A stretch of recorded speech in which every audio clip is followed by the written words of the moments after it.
Good morning mga boss. Mamaya siguro susubukan ko to pag may mamaya. Walang mga abala. Maghahanta ko mamaya. Ano na yan mga boss? Ito yung gamit ko. Yung pinaputo ko yung malakas dun sa mga video ko. Tapos na yung sidecam ko. Yan. Ito yung lagayan ng cellphone. Yan. Nilagyan ko ng ano dito para hindi lumiwanag sa loob pagkabit ng cellphone. Tapos may silipan na yan para, kasi pag bukas to may awang dito, tapos ito yung walang takip sa gilid, maliwanag, pinapasok ng liwanag. Yung scope ko, mahinang klase yung scope ko, sobrang liwanag kasi halos hindi na makita ng camera. Pero kaya nilagyan ko yan. Pero siguro yung magagandang mga telescope, pag hindi na kailangan yan, yung gilid na yan, nilagyan ko ng silipan. Kaya okay na yan. Nakita nyo naman sa video ko, ang ginamit ko yan. Ito yung gamit ko. Ito yung pinapaputo ko. Malakas siya. Malakas. Pwede rin to regular Jordans yan, guys. Pwede siyang dublihan yan siya ng steel ball o kaya pang MP. Idodoble mo lang dito yun sa loob nito. Pwede rin yan. Spray type siya. Kasi tahabaan ako, pero meron yan siyang pump. Nandun, alcohol pump. Yan lang muna ginagamit ko para sobrang haba pag ninutong ko yan. So bagay, hindi mahaba masyado yung alcohol pump. Pang sarili naman to, kaya gusto ko muna ganyan lang muna. Double purpose yan, pwede spray type, pwedeng double purpose, pwedeng spray type, pwedeng alcohol pump. Kasi yan, hindi yan dibutin, kasi yan denatured alcohol gamit yan. Yung cover ng niya natanggal, hindi ko pa ginabit, cover ng gatilyo, pero condition to.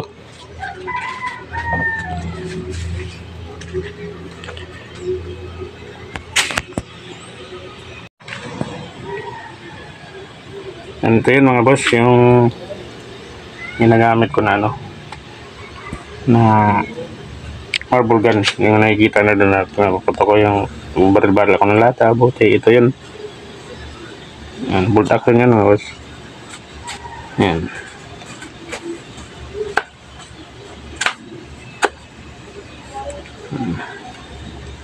May nalagyan ko to ng lock dito para tali, para hindi naman siya umangat, pero iba na yung nakakasiguro. Yan.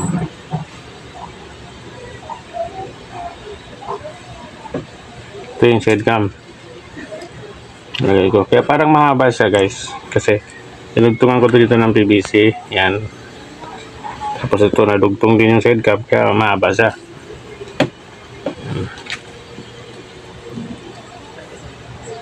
Kasi doon sa huling video ko, nakikita nyo lang doon yung binabaril ko, yung tinatamaan, pero hindi nakita doon kung ano yung gamit ko. Ito yung ginagamit ko pang sarili ito mga boss. Hindi naman ako nag-ibenta kaya mayroong gustong pumili ito, pero ayaw ko kasi libangan ko lang naman to, saka walang time pa paggawa ng ganito. Yan. Medyo may kalakasan sa mga boss, kahit ganito lang itsura. Kung to ako pagamitin, ginagamit ko to ito yung paborito ko yung isa steel ball yun, kaso yung order ko na bala mali ang dumating. Yun yung pang ibon ko talaga, ito yung pang basagan ko talaga, pang malakasan, kaso nga lang medyo malapit lang, nasa 20 yung pinaka diretsong lipad niya ng bala niya guys. Yan. Ang ko ngayon, hunting, kaso madalang ang ibon tapos maliliit.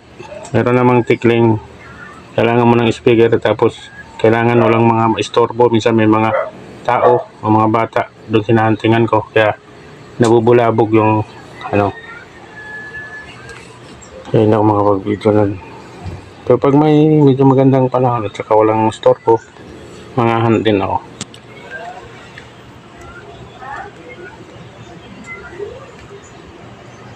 Kasi malapit na akong umalis sa bus, punta ako ng Palawan, doon ako mag-ano.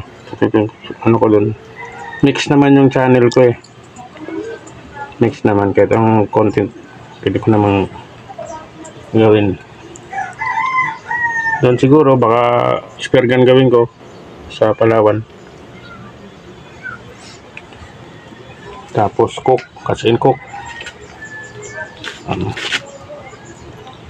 Ito ang forma niya. Ano siya? Style ano siya? 300 Win Mag style.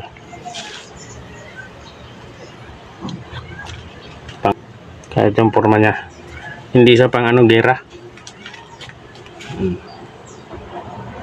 Pero laruan lang to, mabos ha. Ano lang to. Dito totoong ano. Marble gun lang, marble gun. Yan sa PVC. Ito tubo to, GI pipe to. Mabos itong tubo niya, GI pipe yan. Ay hindi. Ano pala to, stainless. Pininturahan ko lang ng itim. Yan ko lang itim, stainless yan. Binili ko yan, stainless. Saktong-sakto yung Jordans dyan, walang kakalog-kalog. Kaya yung ano niya, yung release ng bala niya, accurate, diretso, pag ang ganda sa tamang sukat. Saka bago ko binabala dito mga boss, may sukatan ako, nakarugtong nito. Pag pumila ko ng Jolene, dinadaan ko muna doon. Para pag ipinasok ko dito, hindi babara, sakto lang siya. Kasi karugtong nito yon. Ito yung karugtong niya. Guys, ito yung karugtong niya. Karugtong ng barrel na to. Yan, karugtong yan. Stainless to. Bago ko ibala dito, pag nakabili ako ng bala niya, mga Jolens, sinusukat ko muna dito yun.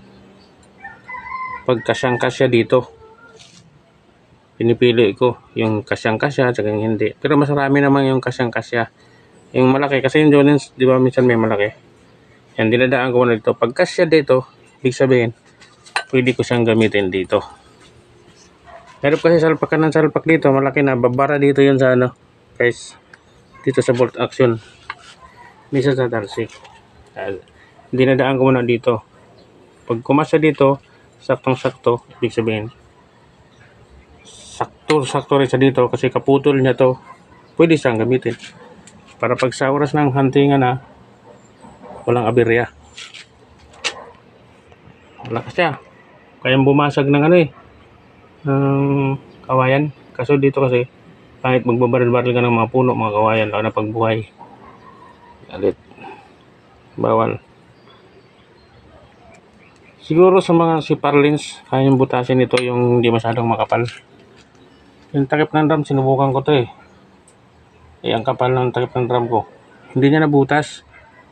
Pero lumubo talaga, bakat na bakat yung pinagdaanan ng bala. Yes. Kaya, sa madalit sabi, delikado ito sa tao. Lalo na pag tumama sa ulo. Delikado to. Kaya ang gumagamit lang nito, yung ano, marunong, hindi yung mga bata. Yung marunong kung ano yung dapat ano. Saka, kailangan ano, yung kung may bariling ka, huwag patapat sa bahay. Bagsak, pataas ka lang, babunta dun sa mga babagsakan ng walang mga tao. So, delikado rin yung baba ng Jolene, mga boss. Ayan mga boss, kung siguro may kung ito mamaya. Bago pa lang yung channel ko mga boss, subscribe mga boss, pakipindot na rin ang notification bell para updated kayo sa itong video. Maraming salamat sa inyo lahat mga boss, ingat tayo. So nga pala mga boss, ito yung sukatan ng Jolens ko. Hindi lang kasi yung Jolens, may malaki may maliit nga pala. Kailangan saktong-sakto lang siya. Huwag naman para hindi siya malaki. Yung saktong-sakto lang siya dito. Pag malaki naman, babara siya. Ibig sabihin, hindi pwede. Yung isa naman, hindi sakto. Yung maliit, kalog, di rin pwede yun. Yung saktong-sakto lang, mga boss. nakalimutan kong paliwanag kanina. Yun, hinabol ko. Sige mga boss. Salamat sa inyo mga boss. Salamat sa mga subscriber ko, sa mga silent viewers. Maraming salamat sa inyo. Okay, bye bye mga boss. Hanggang sa muli.